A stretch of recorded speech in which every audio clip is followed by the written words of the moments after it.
This is Alice in Muggleland, with your hosts, Bilius McDaniels of the No-Maj Liaison Office, and Alice, the Muggle that got lost following the White Rabbit.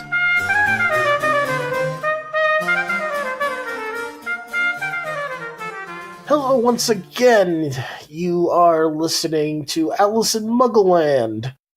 I am one of your hosts, Bilius McDaniels of the No-Maj Liaison Office. And it looks like I found her again.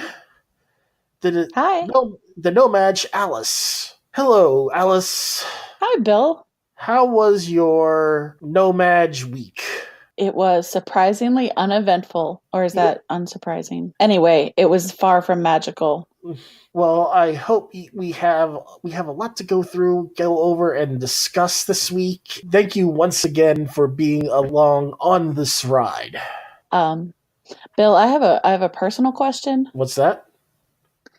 Is that a paper rat? Yes. Okay. Don't worry about it. Will you explain the paper rat to me at the same time you explain the squib? Off air, yeah. Why not? Chapter 2, The Vanishing Glass. Yes. Very exciting chapter. No babies. No babies. They're now 10 and 11-year-old babies. I think only one of them is a baby. It seems like Harry's been through a lot. Yeah, you could say that. We come to the story, finding out that 10 years have passed. The children that was baby and 1-year-old have now grown up some. What was your first thoughts when you started reading through the chapter? So this is a really interesting chapter, I think. And there are a couple different themes that I'd kind of like to explore in it. So the first one, and the biggest impression, is we have the Dursleys, who have been transformed in this chapter from pretty basic doting parents who are not at all interested in living outside of their world with their blinders on. And now they've turned almost villainous, right? Because of the way they treat Harry. And at first I was thinking, well, this is kind of over the top. You know, they keep him in a cupboard and they blame him for all of these weird things that are happening. But the fact is, you know, these are people who hate magic. And that's why she didn't have a relationship with her sister, didn't even want anyone to know that she was related to somebody who was in that world. And people really do, you know, fear and hate things they don't understand. And clearly, if there's anything the Dursleys don't understand, it's all of the strange happenings that go around Harry. And so that's why they despise him so much. I thought that was a really realistic portrayal of what would happen with a family who didn't want to acknowledge the existence of these forces in the world and were then suddenly the guardians for, you know, a child who was, you know, literally magic incarnate. So that was kind of the big takeaway from this chapter for me. Yeah, that's a major theme, and there's been lots of debate in the magical community of what exactly might be happening. There's been theories that will be brought into about how the Dursleys treat Harry that I will be able to bring up in later books when there's more things that you'll be reading about. You could give your thought patterns on those theories as they come about. But a lot of the theories about how the Dursleys treat Harry stem from revelations that are in the 6th book. Oh, okay. All right. Well, at first blush, though, it definitely looks like there's some interesting analogies going on between the magical community here and maybe like the different race relations that have happened here in the U.S. in the past 100, 200 years. And of course, more recently, the LGBT community and how they might, you know, it's not hard to make a leap here that the Dursleys are treating Harry the way some families would treat a child who was, you know, openly gay. So I think there's a really interesting parallel going on there. I didn't actually think about that in regards to that type of He literally setup. lives in a closet, and you didn't think about that. Really, what it comes down to is I didn't think about that. You want to know why I didn't think about that? Why? Because they're British. But it's true, right? I mean, they're literally, he lives in a closet and they keep shoving him back into it when things happen that they don't approve of. I mean, so I think this is a pretty on the nose sort of theme so far in chapter 2. It is a pretty on the nose sort of theme in chapter 2. Did you see any other themes that you want to speak about? Yeah, so last week you asked me who my favorite character was. This week I definitely have a favorite character. It's the boa. He's awesome. I mean, he doesn't have a lot of speaking lines, but, this is a snake who is just biding his time, waiting for his opportunity. And when Harry appears, the opportunity presents itself. So, yeah, number one character is the boa. But let's talk a little bit about Harry. All right, let's talk about Harry. I have a feeling, because, I have been existing in this world for the last 20 years where Harry Potter has also existed. So I know a little bit about the story, and so I suspect that this is going to change in the future. But right now, Harry is in this role that we see in so many classic fairy tales, which is he's basically, and, no offense to the Harry Potter, fans out there, but basically he is the hapless ingenue right now. Everything is happening to him and around him, and he has no control over it, and he doesn't understand it. So this is Snow White going out into the forest and being, accosted by the huntsman. She doesn't know why that's happening to her. She doesn't have any control over it. She runs away and she finds the 7 dwarfs. I mean, this is Sleeping Beauty. Again, doesn't understand that she's been cursed, goes off into the forest to live with, her fairy godmothers, and eventually, pricks her finger on a spinning wheel. And anyway, same thing, no control over her circumstances. That theme that we see again and again in these classic tales, and including my, personal favorite, Alice's Adventures in Wonderland. Alice is a hapless ingenue who falls down a rabbit hole and goes exploring after she, eats and drinks a lot of stuff and cries. So, again, not a lot of control in her life. But what's interesting to me then, of course, have always been the villains. Because the villains are the ones who actually do have control over the circumstances. They're the ones who are pushing the plot along, while the ingenues are just sort of trapped in it. And right now, that's where Harry is. Harry is the hapless ingenue who doesn't understand where he came from. He's been told that there was a car accident, but he has memories that don't really jive with that, but he hasn't learned anything else. So this isn't his fault.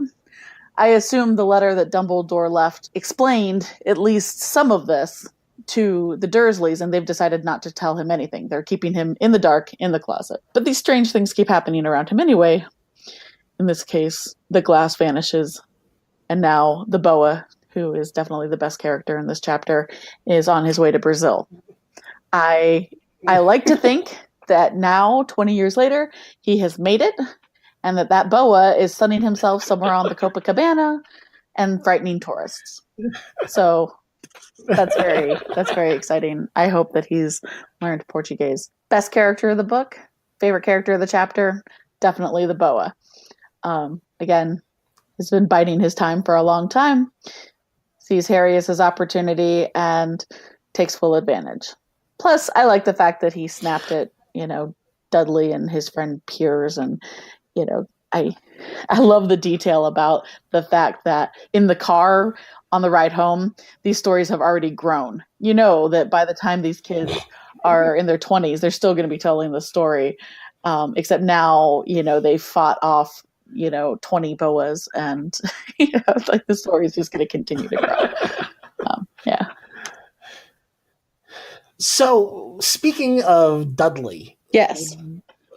What did you think of the new young Dudley as he was described through? Well, I mean, what are you going to say? I mean, we've all met this kid, right? Like, didn't we all go to school with this kid? He's obnoxious, but not really the most interesting of characters. I can relate to him in that he likes ice cream. So, we have that in common. He's the infantilized. I'm not going to be able to say that right, so there's no point in redoing it. He's never going to grow up.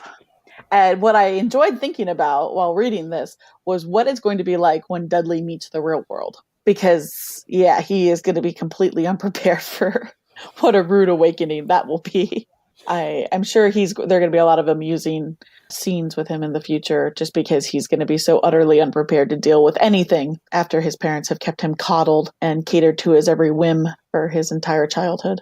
Vernon was your favorite character of the last chapter. Has anything really, in your view, changed with him in that regard, even though the boa is your favorite character? Yeah, I mean, I can forgive a person who hates capes. I can forgive a person who doesn't want to be made aware of the uncomfortable truths that exist around him. It's harder when this person is now blaming a child who's been in his home for things that he well knows are not fully within Harry's control. Or does he? I think he thinks that as long as he keeps ignoring the fact that magic exists, it will eventually go away. Well, going back to your other analogy about coming out of the closet, wouldn't you say that the idea that, no, this is something you can control and you need to stop it? Oh, that's a really interesting perspective. Yeah, I hadn't even considered that. Yeah, maybe that's where it is. I was going along with he's continuing to try to ignore the things that he doesn't understand, very much like he did in chapter 1. But, it could be that he thinks that, magic is something that's fully within Harry's control, even though he hasn't given Harry the information he needs to even understand what's going on with him. Again, that analogy works, where imagine a kid in a very sheltered home who's doing these things that are outwardly very gay in his parents' opinion, and yet he doesn't really understand why that's even a thing. That's an interesting analogy. Yes, it could be either one. It could be him wanting to ignore what he doesn't understand. It could be him actively thinking this is something that Harry can control and is just refusing to do so. Not sure about Vernon. Vernon was a much less likable character in this chapter. Well, because Vernon did go through a list of things that he hated during the chapter too. Granted, after every one he said Harry, Harry, Harry. I don't think it was hate. I think he said it was things that annoy him or things that bother him. And that day it was motorcycles. In regards to this, one of the things that I thought that you might bring up is the whole entire thing with the vanishing glass. Yeah, let's talk about the vanishing glass. Well, what we don't really know yet in these books, what they haven't explained, is the mechanism for these things that happen to Harry. And he talks about the incident where he ends up on the roof of the school. By his own description, he was trying to jump behind some trash cans. And if you sort of imagine that this is like wish fulfillment for Harry. So I don't really know what the mechanism is again, but it's like if Harry really wants something to happen intensely enough, it just happens. For example, he might not have been thinking, I want to end up on top of the school. He was just thinking, I want to get away from Dudley and his gang. I don't know if that means that when he was, kicked in the ribs or pushed in the ribs by Dudley to get up closer to the glass, he thought, gee, I wish that, Snake could, bite Dudley on the nose or whatever. But it kind of feels like this is, some sort of, again, wish fulfillment where the glass disappears because Harry deeply wanted that to happen, even if he wasn't consciously aware of that's what he was wishing for. So I'm curious to see what the explanation is, if there is an explanation for, again, the mechanism of how these magical things are happening around Harry without him really understanding them or being able to control them. They don't go into heavy detail, but they do make explanations about this type of thing. Okay. It's littered through the whole entire series. It's stuff that that'll come through over time explaining what might be going on. In fact, in a couple of chapters, it's going to be brought up by another character that we have already met. Very interesting.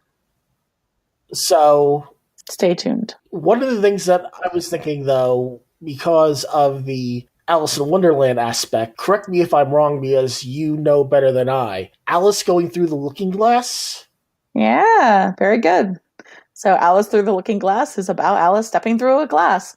It doesn't disappear, but she is able to step through it.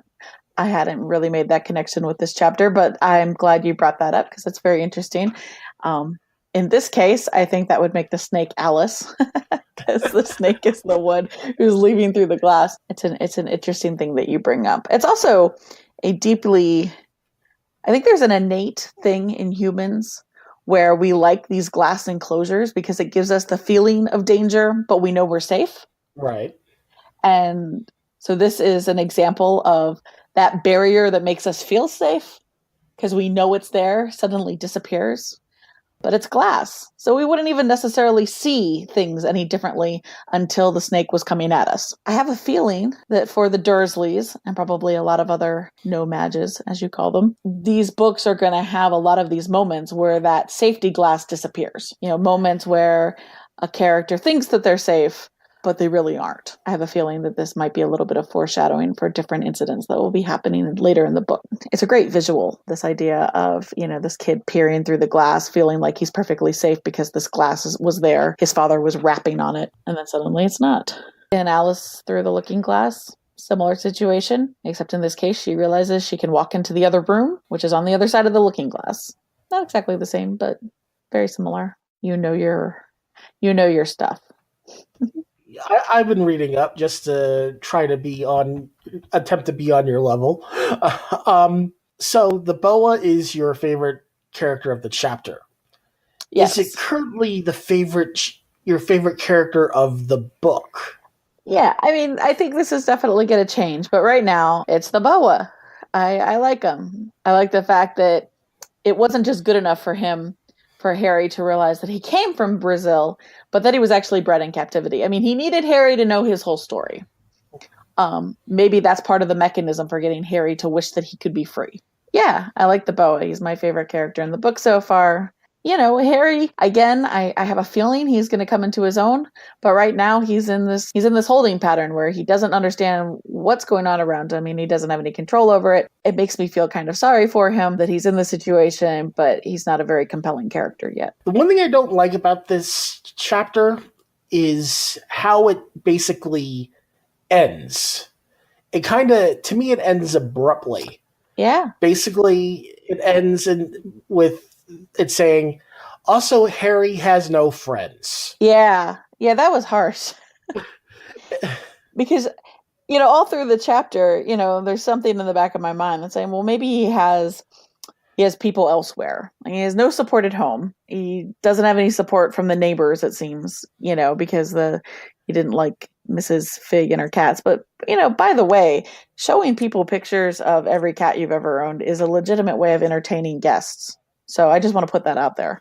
It's okay. You sit there and you look at the cats because cat pics are great. But I digress. The only people that are remotely friendly with them are weird people that come up to him in the street or in a store that he doesn't know and that don't stick around very long because they disappear when he looks for them. Yeah, what a terribly isolated life. And the fact that he doesn't have any friends at school either, that's very sad. I agree. It was kind of a harsh, yes, he's miserable at home. He's miserable with the neighbors. He's miserable at school. I can relate to a deep desire to have the house to myself, but it doesn't sound like he gets that very often either because they're afraid that, he'll burn it to the ground when they're not looking. But of course, he wouldn't have done that on purpose. So, do you have any final thoughts on this particular chapter? Final thoughts. Well, the writing is really great. It's got all these levels to it. And I sort of want to compare it to another book that seemed like I heard whispers about it and then suddenly it was everywhere. And that book is 50 Shades of Grey. I will tell you that the first time somebody asked me about 50 Shades of Grey, I had not heard of it. They wanted to know if I knew where they could get a copy of it, and I didn't have a clue. And it turns out, of course, there's all this weird publishing history with that book and why it was hard to get originally and, whatever. But eventually, fast forward, seemingly like just a few months later, and I'm standing in line at a checkout, and there's this book that somebody had asked me about months earlier and said they were having a hard time finding a copy of. And it was like a checkout line at a grocery store. This wasn't me in Barnes and Noble and suddenly I come across the book oh, that's that book. That's that book that somebody asked me about. So I picked it up while I'm standing there in line because, of course, I didn't know what it was about. And I started flipping through it, and I just sort of randomly opened to a chapter and started reading to try to get a feel for the writing. And the writing was just terrible. Just so bad. And I don't mean because I didn't have context. I didn't. But just the writing itself was very poor. The sentences were poorly put together. The descriptions were really banal. It was unreadable. as far as I was concerned. This was after the Harry Potter books, but when the Harry Potter books first came out and people were talking about them, that was kind of my concern. Like, I wasn't going to commit to reading these books because I didn't have any reason to think that they were any good. And then this happened, however many years ago that was, 5-10 years ago, the 50 Shades thing happened. And here was sort of a confirmation of a book that everyone was reading and in love with, and I thought it was unreadable. So this was a confirmation that, yes, when everybody is raving about a book, probably I won't like it. But that's definitely not happening here. So far, the humor that's kind of snuck in here and there, just the way the way the sentences are constructed. I mean, this is beautiful writing. It's a little unfair that this was ever put into a young adult category, because this is just writing that anybody would enjoy. Do you know that the New York Times created a children's category because they didn't want these books to be number one on the bestseller list? Wow. I mean, that's ridiculous, because this is a great book. And I bet there was a time when 50 Shades of Grey was number one on the bestsellers list, and that was just garbage. So just unreadable garbage. Yeah. I actually went to go see the first 50 Shades of Grey movie, thinking that this might be one of those rare moments when the movie was better than the book, and the book was unreadable and the movie was unwatchable. So, and really boring. You go into a movie theater expecting like this really sexy movie, and it was like, wow, these people have all the chemistry of, wet sponges. I mean, this is just really really painful to watch. I'm only a little bit opinionated. The point is, as I'm rambling about this, I'm very pleased to find out, having committed to reading one chapter a week or so for the next 5 years, I think I worked out. That's how long this is going to take us. That the writing is very good, because I think these are going to keep me entertained. I don't mind rereading the chapter a couple of times before we talk. I think it's going to be a really cool journey. The hardest part is going to be not reading further ahead. So I'm very excited we're recording this now, because now I can read the next chapter. Good stuff. Well, that's going to wrap things up for this week. So next week we're going to go to Chapter 3, The Letters from No One. We need all the support that you can give us so we can continue this project. We now have a Patreon. If you go to www.patreon.com/Vicarious Muggleland, feel free to give your support. We have ideas for special Patreon-only bonuses that will be going through the Patreon.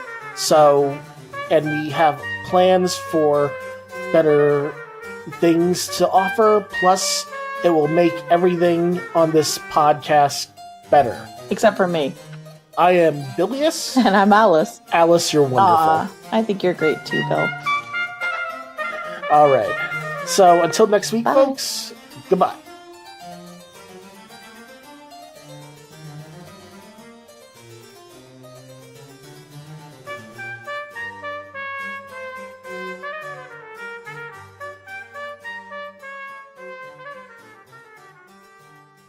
This is her first time going down the rabbit hole, so to speak. Is certainly not my first time down the rabbit hole, but any bottle lying around that says "drink me," I'm there.